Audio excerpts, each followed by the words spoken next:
70-80 की एक ऐसी एक्ट्रेस जिन्होंने बॉलीवुड को बोल्डनेस और ग्लैमरस की नई परिभाषा सिखाई थी। वह जहाँ भी जाती थी स्टारडम उनके पीछे पीछे आता था।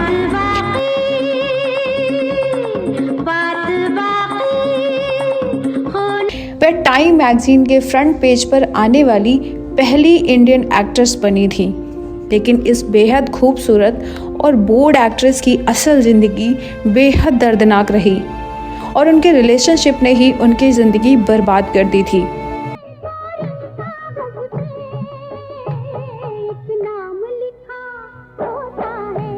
एक खतरनाक दिमागी बीमारी के चलते इन्हें अमेरिका में गिरफ्तार कर पागल खाने भेज दिया गया था।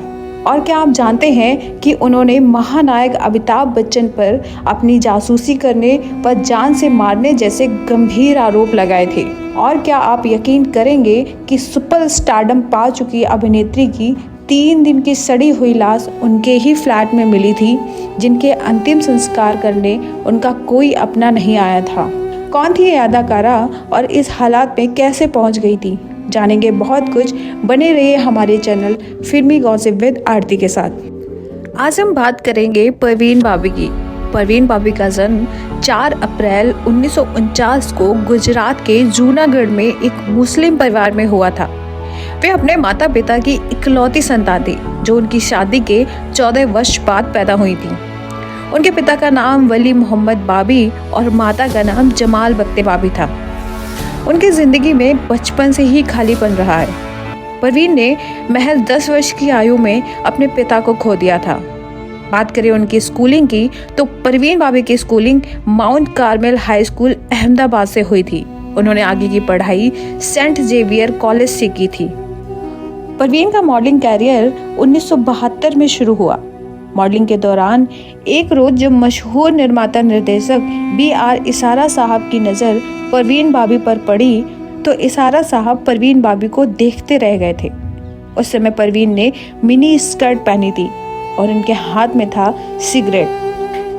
तभी इसारा साहब ने परवीन से पूछा कि वह उनकी फिल्म में काम करेंगी, तो परवीन ने झट से हाँ भी भर दी थी और उनकी फिल्म की शुरुआत 1973 में आई फिल्म चरित्र से हुई। चरित्र में उन्हें क्रिकेटर सलीम दुर्रानी के अपोजिट साइन किया गया। मिस्टर आनंद, चरित्र को मैं एक मास्क नहीं, जिंदगी समझती हूँ, जिंदगी का सही रूप समझती हूँ। हालांकि ये फिल्म फ्लॉप रही, लेकिन उस दौर में वर्षों से चली आ रही सीधी सादी व मासूम अभिनेत्रियों के रोल निभाने वाली नायिकाओं के बीच उनके ग्लैमरस रूप को नोटिस किया गया, जिसके बाद उनके पास कई फिल्मों के प्रस्ताव आने शुरू हो गए।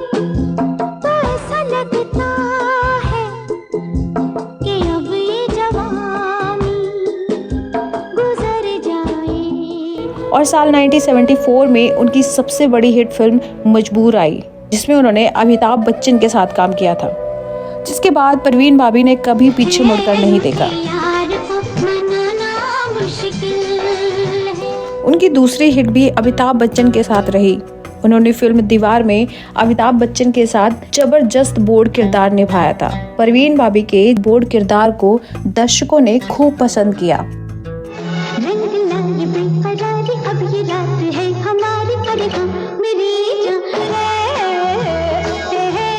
उस दौर की सफल अभिनेत्रियों की बात करें तो हेमा मालिनी, रेखा, जीनत अमान, जया बच्चन और रीना राय के साथ साथ परवीन बाबी का नाम भी शामिल हो गया था। अमिताभ बच्चन के साथ उन्होंने 8 सुपर हिट फिल्मों में काम किया, जो इस प्रकार है: दीवार, अमर अकबर एंथनी, काला पत्थर, शान, सुहाग, 2 और 2 5, कालिया, खुद्दार व देश प्रेम फिल्में शामिल रहीं। उन्होंने शशि कपूर के साथ भी फिल्मों में काम किया। उन्होंने शशि कपूर के साथ सुहाग, काला पत्थर और नमक हलाल जैसी सुपर हिट फिल्मों में काम किया।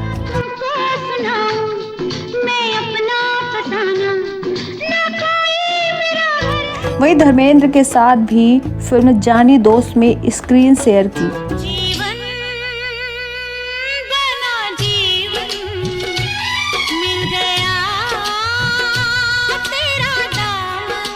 और काला सोना में फिरोज खान के साथ नजर आई।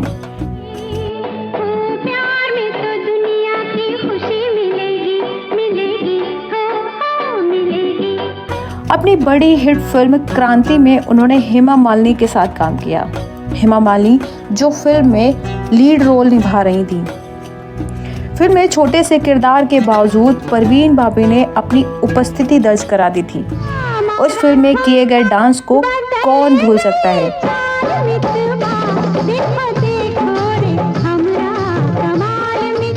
परवीन बाबी एकमात्र ऐसी अदाकारा रहीं जिन्होंने भारतीय अभिनेत्रियों की इमेज चेंज करके रख दी थी। इन्होंने अभिनेत्रियों को बोल्ड और ग्लैमरस कैसे रहा जाता है ये सिखा दिया था।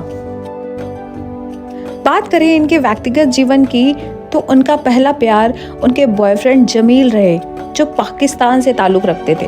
वे पाकिस्तान में पायलट थे, जिनके साथ परवीन की सगाई भी हो चुकी थी। तब परवीन बाबी कॉलेज में थी, लेकिन 1971 में भारत पाकिस्तान के बंटवारे के बाद उनकी मां ने ये रिश्ता तोड़ दिया था, जिसके बाद परवीन बाबी का दिल भी बुरी तरह टूट गया। खैर, उन्होंने अपने आप को संभाला और फिल्मों का रुख किया, जिसके बाद उनकी मुलाकात डैनी से हुई। यूँ तो डैनी का किरदार विलन का होता था, लेकिन परवीन बाबी की ज़िंदगी में डैनी की एंट्री एक हीरो की तरह हुई थी। परवीन बाबी और डैनी करीब 4 साल तक एक साथ रहे, लेकिन शायद ज़िंदगी को कुछ और ही मंजूर था और उनका रिश्ता भी टूटकर बिखर गया। डैनी के जाने के बाद परवीन काफ़ी तन्हा हो गई थी और इसके बाद उनकी ज़िंदगी में दस्तक दी कबीर बेदी ने, और वह कबीर बेदी के साथ रिश्ते में आ गई। लगभग 3 साल तक परवीन बाबी और कबीर बेदी रिश्ते में रहे। वह कबीर के साथ कई बार बाहों में बाहें डाले स्पॉट की गई। उनकी निजी तस्वीरों ने भी काफ़ी सुर्खियां बटोरी थी, लेकिन परवीन को कबीर के साथ भी वो सुकून नहीं मिला और दोनों की राहें जुदा हो गईं। उनका नाम अमिताभ बच्चन के साथ भी जोड़ा गया, लेकिन बाद में यह अफवाह साबित हुई। तीसरी बार उनकी ज़िंदगी में एंट्री हुई मशहूर निर्माता निर्देशक रहे महेश भट्ट की,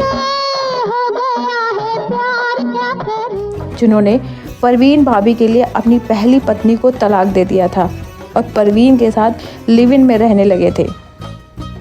उस समय जब परवीन भाभी अपनी फिल्मी कैरियर के टॉप पर थीं, वहीं महेश भट्ट फिल्म इंडस्ट्री में पैर जमाने की जद्दोजहद में लगे थे। एक रिपोर्ट के अनुसार महेश भट्ट के द्वारा कई बार परवीन भाभी के स्टारडम को यूज करने की खबरें भी सामने आई थीं। फिल्म अमर अकबर एंथनी और काला पत्थर के समय एक ऐसा वाकया हुआ जिसने परवीन भाभी की लाइफ को बदल कर रख दिया था। एक दिन जब महेश भट्ट परवीन से मिलने उनके घर पहुंचे तो उन्होंने देखा परवीन कमरे के कोने में फिल्म का कॉस्ट्यूम पहने हाथ में चाकू लेके बैठी हैं। महेश को देखकर उन्हें चुप कराते हुए परवीन भाभी ने कहा कि कमरे में कोई है जो उन्हें मारने की कोशिश कर रहा है। महेश भट्ट यह देखकर काफ़ी हिल गए थे। तब उनको परवीन भाभी की मानसिक बीमारी का पता चला। परवीन भाभी सीजोफ्रेनिया नाम की बीमारी से ग्रस्त थीं, जिसमें इंसान रियल लाइफ को छोड़कर अपनी बनाई हुई दुनिया में जीने लगता है। लाखों कोशिशों के बाद भी जब परवीन भाभी के हालात में सुधार नहीं हुआ, तब महेश भट्ट ने भी उनसे दूरियां बना ली थी। एक रिपोर्ट के अनुसार एक रात जब महेश उन्हें छोड़कर घर से निकल गए थे तो परवीन आधे कपड़ों में ही सड़क पर उनके पीछे पीछे दौड़ने लगी थी। इस किस्से ने जग जाहिर कर दिया था कि परवीन भाभी दिमागी तौर पर बीमार हैं, लेकिन परवीन भाभी ने अपनी बीमारी को कभी एक्सेप्ट नहीं किया। परवीन भाभी जब अपने फिल्मी कैरियर के टॉप पर थीं, तब उन्होंने अपने मन की अशांति के चलते बॉलीवुड को छोड़कर कैलिफोर्निया जाने का मन बना लिया था और वहां इंटीरियर डिज़ाइनर के तौर पर काम करने लगी। कुछ लोग ये भी कहते हैं कि वह अंडरवर्ल्ड से परेशान थी, इसलिए चली गई। लेकिन कैलिफोर्निया में भी दिमाग की बीमारी और उनके खालीपन ने परवीन भाभी का पीछा नहीं छोड़ा और एक ऐसा वाकया हुआ जिस पर यकीन कर पाना मुश्किल था। John F Kennedy international airport पर जब वो कहीं ट्रैवल कर रही थीं, तभी अधिकारियों द्वारा उनकी पहचान पूछने पर वह अपना परिचय नहीं दे पाई थीं। इसी कारण उन्हें हथकड़ी लगाकर पागल खाने भेज दिया गया था। जब इंडियन एम्बेसी को ये बात पता चली, तब उन्होंने उनकी फ़ौरन मदद की और ये मामला सॉल्व हुआ। 6 साल बाद जब परवीन भाभी इंडिया वापस आई, तब उन्होंने अमिताभ बच्चन पर इल्ज़ामों की झड़ी लगा दी थी। बात यहीं ख़त्म नहीं हुई, उन्होंने इसके खिलाफ कोर्ट में भी केस कर दिया था, लेकिन सबूत ना मिलने पर कोर्ट ने अमिताभ बच्चन को क्लीन चिट दे दी थी। एक मैगजीन में दिए इंटरव्यू में भी उन्होंने कहा था कि अमिताभ बच्चन एक बड़े गैंगस्टर हैं। उनके गुंडों ने मुझे किडनैप करके एक आइलैंड पर रखा था और सर्जरी करके मेरे कान के पीछे एक ट्रांसमीटर लगा दिया था। एक समय ऐसा आया कि उन्होंने अपने आप को सबसे दूर कर लिया था। उनको हमेशा डर रहने लगा कि उनको कोई मार देगा।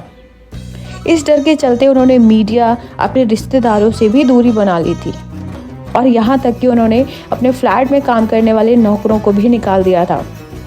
वह हर चीज़ को रिकॉर्ड करके रखती थी।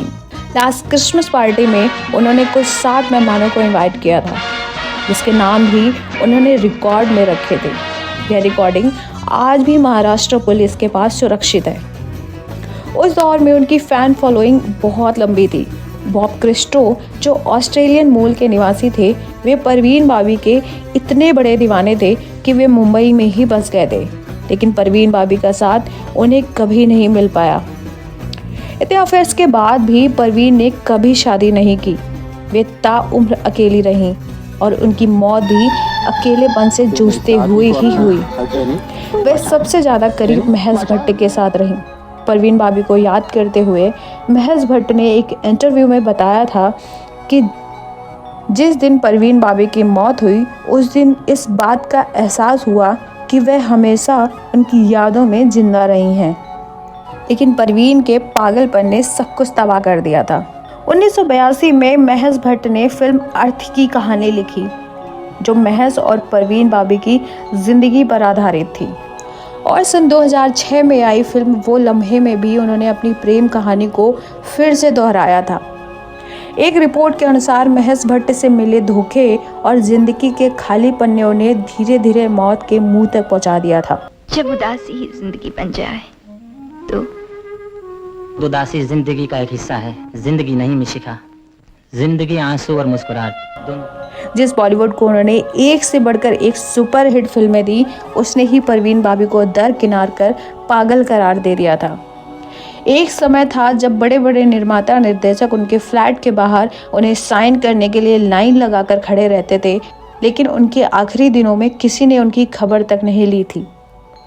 22 जनवरी 2005 को एक दौर का अंत हो चुका था और जिसकी खबर किसी को भी न थी। उनके फ्लैट के बाहर 3 दिन से पड़े अखबार और दूध के पैकेट से आशंकित होकर उनके सोसाइटी के मैनेजर ने पुलिस को सूचित किया और जब दरवाज़ा तोड़ा गया तो वह भयावह मंजर देखकर लोगों के रोंगटे खड़े हो गए थे। पूरा कमरा बदबू से भरा हुआ था और परवीन बाबी की सड़ी हुई लाश बेड पर पड़ी थी। मीडिया में यह बात आग की तरह फैल गई। उन्हें कूपर हॉस्पिटल ले जाया गया, जहां डॉक्टरों ने उनकी मौत का कारण किडनी फेलियर और कई सारे ऑर्गन फेलियर बताया था। वह डायबिटीज़ से भी पीड़ित थी। उन्होंने 3 दिन से कुछ खाया भी नहीं था। वह अपने पैर की बीमारी गैंग्रीन से भी पीड़ित थी, जिसके कारण वह कहीं चल फिर नहीं सकती थी। परवीन बाबी यूँ तो बचपन से ही मुस्लिम थी, लेकिन उन्होंने आगे चलकर ईसाई धर्म अपना लिया था। उनकी इच्छा थी कि उनका अंतिम संस्कार ईसाई रीति रिवाजों से हो, लेकिन उनके मुसलमान रिश्तेदारों ने इसका विरोध किया और उन्हें मुस्लिम रीति रिवाजों से जुहू के सांता क्लाज कब्रिस्तान में दफनाया गया। बेशुमार संपत्ति व शोहरत के बावजूद वह अपने आखिरी दिनों में भी अकेली रह गई थीं। उनकी मौत का कारण उनके हालात रहे या उनकी बीमारी, यह तय कर पाना मुश्किल है। एक खूबसूरत और बोल्ड एक्ट्रेस का अंत हो चुका था, जो अपनी ज़िंदगी अपनी शर्तों के अनुसार जीती थी, लेकिन उन्हें अपनी ज़िंदगी के खालीपन से हमेशा शिकायत रही।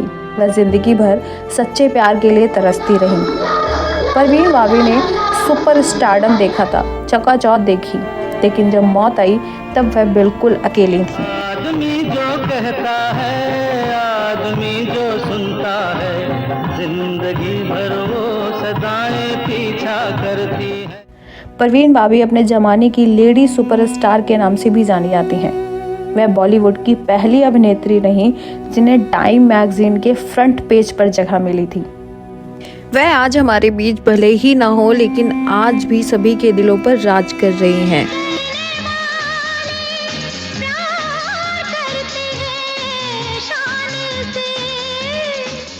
बॉलीवुड की ऐसी ही महान हस्तियों के बारे में जानने के लिए सब्सक्राइब करें हमारे चैनल फिल्मी गॉसिप विद आरती को।